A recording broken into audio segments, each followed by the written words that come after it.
श्री स्वामी समर्थ. आज तारीख आहे 8 ऑगस्ट 2024.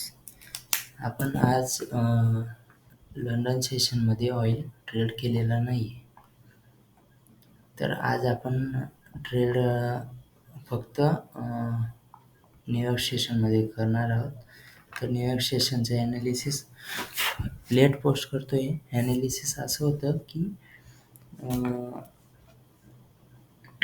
4 आवर्सच्या कॅन्डलनुसार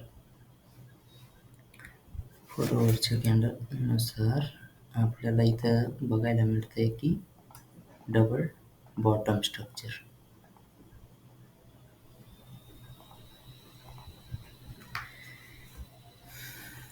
प्लस या डबल बॉटम स्ट्रक्चरच्या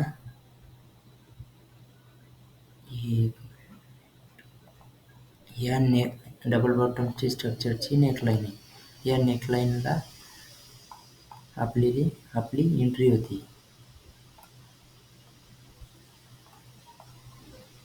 या नेकलाईनला आणि मार्केटने तिथंच आपल्याला स्ट्रक्चर दिलेलं आहे. परत 4 आवरच्या कॅन्डलनुसार आपण फिब लावली तर फिब पण ॲक्युरेट 38% येत होती त्याच झोनमध्ये. बघा 38%. तर यावरून एक EMA पण तिथंच, नेकलाईन पण तिथंच, या दोन गोष्टी कन्फर्मेशन होत्या. तर हे या पॉईंटला या स्ट्रक्चरला आपली एंट्री होती. तर मी शिफ्ट झालो 30 मिनिटवर आपलं स्ट्रक्चर बनतं आहे. तर मार्केट हे वरती एवढा काहीच दिलेलं नाही होतं. माझं स्ट्रक्चर होतं हायर आहे विथ फिब रिट्रेसमेंट. हा आहे फर्स्ट हाय झाला. हा सेकंड हाय बनण्यासाठी डाऊन जातच होता. आपण शुअर होतो की ही नेकलाईन ब्रेक होणार नाही. प्लस 4 आवरचा EMA पण होता इथं. तर शुअर होतं. तर ट्रेड कसं झाला हे समजून घेऊया आपण आधी. तर बाय साईडला एंट्री होती. बाय साईडला इथे एंट्री टाकू, सेटिंग करून घेऊ आपण आधी. एंट्री प्राईस होती ती 2403.82. या एंट्री प्राईस. प्रॉफिट होता, प्रॉफिट 33चा होता, बट तो होल्ड करू शकलो नाही.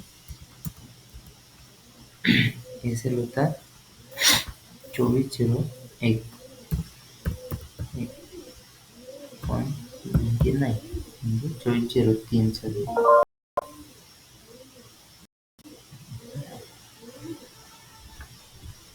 ओके, हा होता सेटअप. कमी रिस्क हाय रिवॉर्ड, लो रिस्क हाय रिवॉर्ड.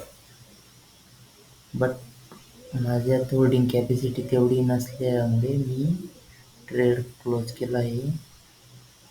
त्याच दुसऱ्या कॅन्डलला 2409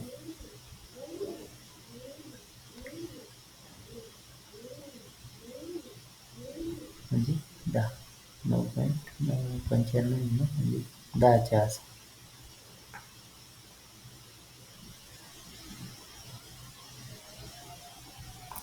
चला कन्सिडर करून घेऊया. आणि त्या इथं जरी मला किती $7 ते $8चा एसएल जाणार होता, पण रिवॉर्ड खूप मोठा मिळणार होता. त्या रिवॉर्डनुसार इथं 0.05ला मला मिळाले $30. पण मी होल्ड केला असता 30-36 या झोनपर्यंत, तर माझं टार्गेट प्रॉफिट हे $100 प्लस झालं असतं. ट्रेड सेटअप यामागचं एक सांगू शकतो की जर आपण स्वतः आपल्या ट्रेडवर शुअर असतो, तर कोणी कितीही सांगितलं एक्झिट कर, होल्ड कर, काहीही सांगू, एक्झिट करून टाक, पण करायचं नाही. आपण होल्ड करणार या ट्रेडला. तर होल्ड करण्यामागचा रिझन तर कळून गेला आहे आपल्याला.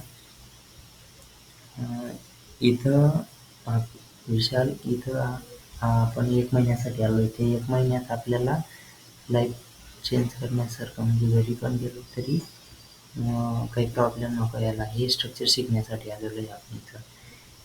इम्प्रूव्ह होल्डिंग पॉवर जर वाढवणार तर मार्केटमध्ये टिकशील. त्यानंतर आपण माइंडसेट बिल्ड करण्यासाठी आलेलो आहे. ओके, यापुढे लक्षात ठेव. थँक्यू.